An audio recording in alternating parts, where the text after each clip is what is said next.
So the lighting just looks like this right now. Okay, so I've talked a little bit about the idea of whose experience is primary and whose experience is secondary, and how that has a lot to do with value, your boundaries, and power in the hierarchy. But I wanted to give you a very clear definition according to the wheel of consent. So I want to be explicit in that the idea of primary and secondary are my ideas. They're not from the classic wheel of consent as taught to me by Dr. Betty Martin, who created the wheel of consent. These are just ideas that I've laid on top of the wheel. In the wheel, people on the right side are creating their reality. So they are the people who have an idea.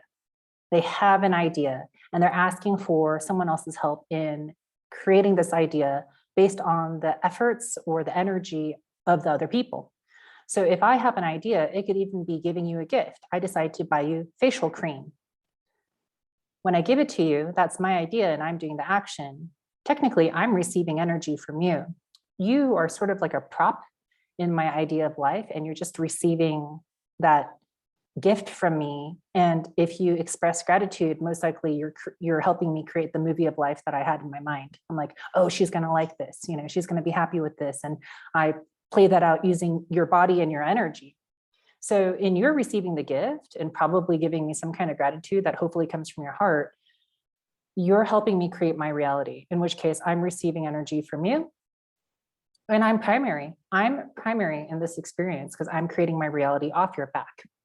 There's another way to do this, which is to request things of people like, hey, on Friday, could you please take out the trash? Whose idea it is it? It's my idea. And so whoever has the idea is primary. And oftentimes in society, however, who we allow to have the ideas are the people who have more power in the hierarchy. And it's really easy to see this. If you have, like, let's say in quotation marks, like a dumb boss, usually you have to do their dumb ideas, even if you don't agree with them. Why? Because they have more power in the hierarchy. So who gets to have the ideas? The person with more power in the hierarchy. And this is really clear when there's clearly a hierarchy to begin with. Like when you work for a company, you're pretty much consenting to be a member of this hierarchy and to be at whatever level they enter you in with. You can force the hand, however, because whoever is primary and secondary can be flipped or switched based on your use of manipulation or force. So if you care to be in consent, then whoever is primary or secondary, it probably, let's say, flows quite easily who's primary, who's secondary, and no one's unhappy with being either.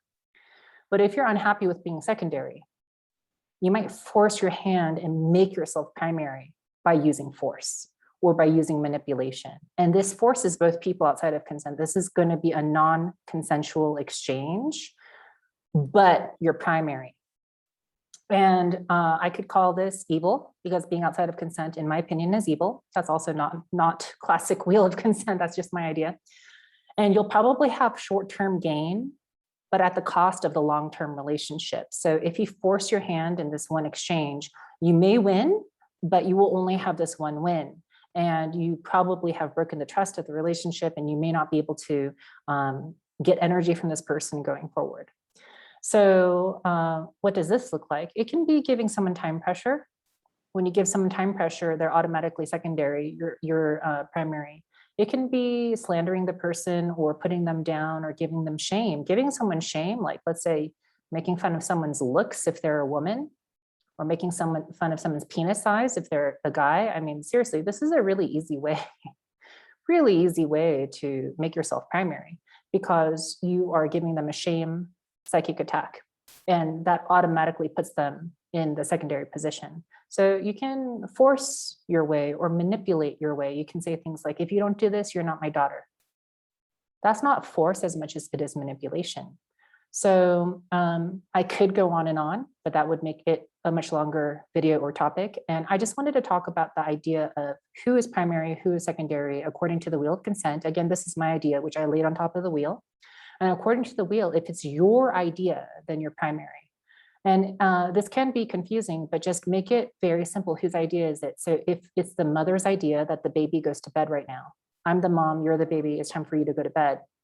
Whose idea is it? It's my idea, so I'm primary. Even if the subject of the conversation is the baby and the baby's health, probably I determine it's going to be healthiest for the baby to go to bed right now. So if it's my idea, I'm primary. I'm creating my reality off of your back.